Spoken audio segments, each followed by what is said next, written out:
Hello, my name is John, and today we'll be reading The Beginning of the End of Progressive Domination, The Overreach of the Left's Response to Trump's Victory and Its Consequences, by Bruce Thornton on Front Page Magazine, posted October 6, 2017. Bruce Thornton is a Shulman Journalist Fellow at the David Horowitz Freedom Center. For over 40 years, the left has been successfully reshaping American culture. Social mores and government policies about sexuality, marriage, the sexes, race relations, morality, and ethics have changed radically. The collective wisdom of the human race that we call tradition has been marginalized or discarded completely.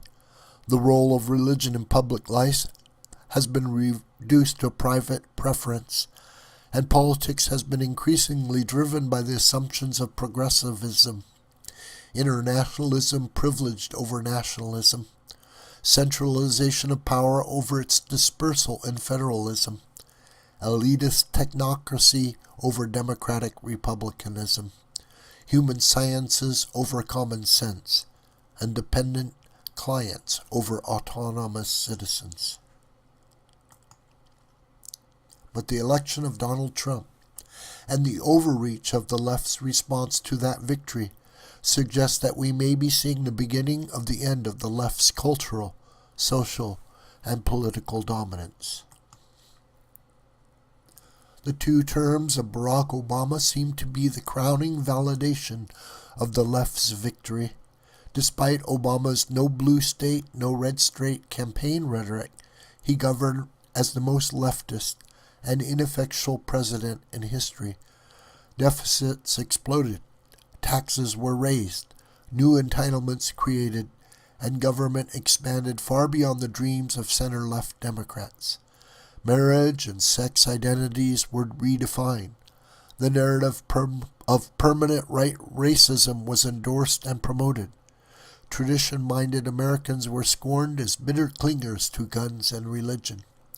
Hollywood and Silicon Valley became even more powerful cultural arbiters and left-wing publicists, and cosmopolitan internationalism was privileged over patriotic nationalism, while American exceptionalism was reduced to an irrational parochial prejudice. The shocking repudiation of the establishment left's anointed successor, Hillary Clinton, was the first sign that perhaps the hubristic left had overreached, and summoned nemesis in the form of a vulgar, braggadocious reality television star and casino developer who scorned the hypocritical rules of decorum and political correctness that even many Republicans adopted to avoid censure and calumny. Yet rather than learning the tragic self-knowledge that Aristotle says compensates the victims of nemesis, the left overreached yet again with its outlandish, hysterical tantrums over Trump's victory. The result has been a stark exposure of the left's incoherence and hypocrisy so graphic and preposterous that they can no longer be ignored. First, the now decidedly leftist Democrats refuse to acknowledge their political miscalculations. Rather than admit their party has drifted too far left beyond the beliefs of the bulk of the state's citizens, they shifted blame onto a whole catalog of miscreants: Russian meddling, a careerist FBI director, their own lapdog media, endemic sexism, an out-of-date electoral college, Fox News, and irredeemable deplorables were just a few. Still high on the permanent majority Kool-Aid they drank during the Obama years, they pitched a fit and called it resistance, as though comfortably preaching to the media, university, and entertainment choirs was like fighting Nazis in occupying France. The bathos and ridiculous hyperbole of their whining exposed for all to see their rank egotism and lack of discernment and judgment. This childish behavior came hard on the whole snowflake and microaggression phenomenon in colleges and universities. Normal people watched as some of the most privileged young people in history turned their subjective slights and pathetic discontents into weapons of tyranny, shouting down or driving away speakers they didn't like, and calling for muscle to enforce their assault on the First Amendment. Relentlessly repeated on Fox News and on the Drudge Report, these antics galvanized large swaths of American voters who used to be amused, but now were disgusted by such displays of rank ingratitude and arrogant dismissal of constitutional rights. And voters could see that the Democrats encouraged and enabled this nonsense. The prestige of America's best universities, where most of these rites of passage for the scions of the well-heeled occurred, was even more damaged than it had been in previous decades. So too with the world of entertainment. Badly educated actors, musicians, and entertainers, those glorified jugglers, jesters, and sword swallowers who fancy themselves artists, have let loose an endless stream of dull left-wing cliches and bromides that were in their dotage 50 years ago. The spectacle of moral preening coming from the entertainment industry, one that trades in vulgarity, misogyny, sexual exploitation, the glorification of violence, and worst of all, the production of banal, mindless movies and television shows recycling predictable plots, villains, and heroes, has disgusted millions of voters who are sick of being lectured to by overpaid carnies. So they vote with their feet for the alternatives, while movie grosses and television ratings decline. As for the media, their long-time habit of substituting political activism for journalism, unleashed during the Obama years, has been freed from its last restraints while covering Trump. The contrast between the slobbering love affair, as Bernie Goldberg described the media's coverage of Obama, and the obsessive Javert-like hounding of Trump, has stripped the last veil of objectivity from the media. They've been exposed as flacks no longer seeking the truth, but manufacturing partisan narratives. The long cover-up of the Weinstein scandal is further confirmation of the media's amoral principles and selective outrage. With numerous alternatives to the activism of the mainstream media now available, the legacy media that once dominated the reporting of news and political commentary are now shrinking in influence and lashing out in fury as their diminished prestige and profits. Two recent events have focused this turn against the 60s hijacking of the culture. The preposterous protest by NFL players disrespecting the flag during pregame ceremonies has angered large numbers of Americans and hit the league in the wallet.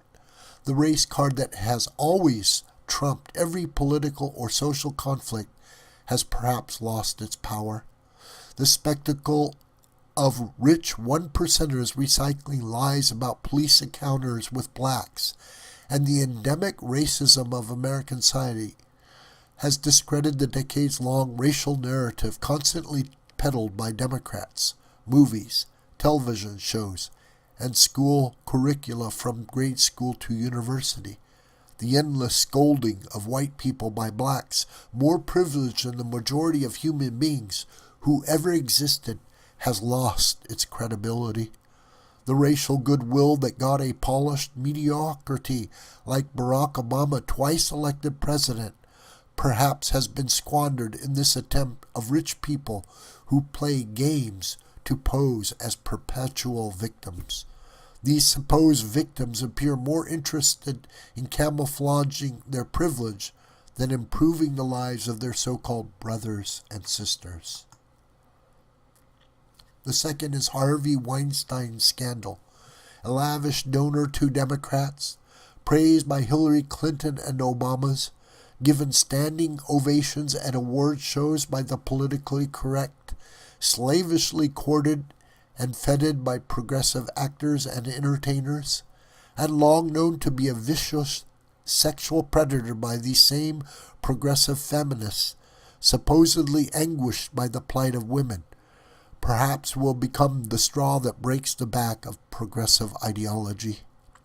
Just as ultrasounds, Planned Parenthood's dismemberment of babies to harvest and sell their organs, and murderous ghouls like Kermit Gosnell have turned people against abortion, perhaps the lies, cover-ups, and rationalizations of Weinstein's creepy assaults on more than 30 women will discredit Hollywood's pompous posing and smug virtue signaling on the part of self-proclaimed champions of women's rights.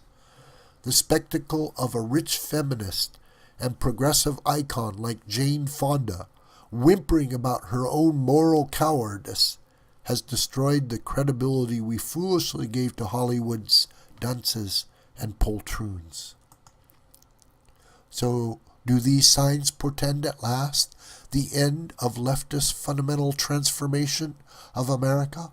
Will we begin to see even more pushback and more reforms of our cultural and social institutions? Other signs suggest we shouldn't start celebrating.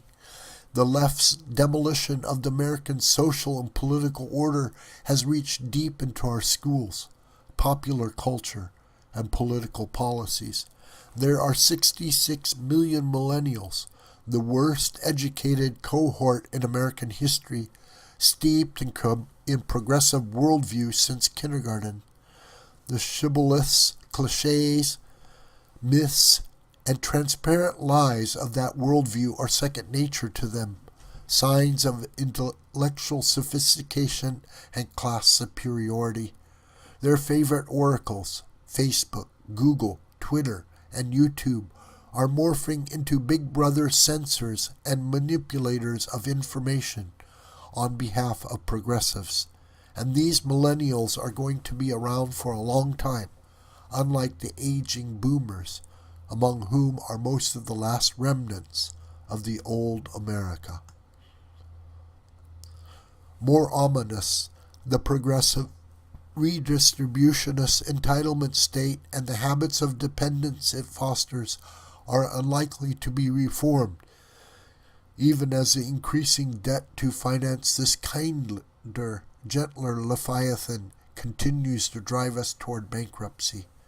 The vast wealth and physical comfort we Americans enjoy fool us into thinking that these cultural and political pathologies are affordable, nothing to worry about as long as the shelves of Costco are full. The cat videos keep coming on Facebook and YouTube. The new CGI superhero cartoons are showing at the Cineplex, and new Silicon Valley toys continue to be available. We can keep on enjoying our bread and circuses and not think about the goths and vandals gathering on the horizon. So, beginning of the end of the leftist cultural regime, or a transient doomed resistance? One thing for sure, we have a couple of national elections coming in 2018 and 2020 that will answer that question. This video is a production of the School of the White Crane. My name is John Brooker, and you can reach me through commentary on this video or through my Gmail listed here. Please share this video with family and friends and on social media. May God richly bless you.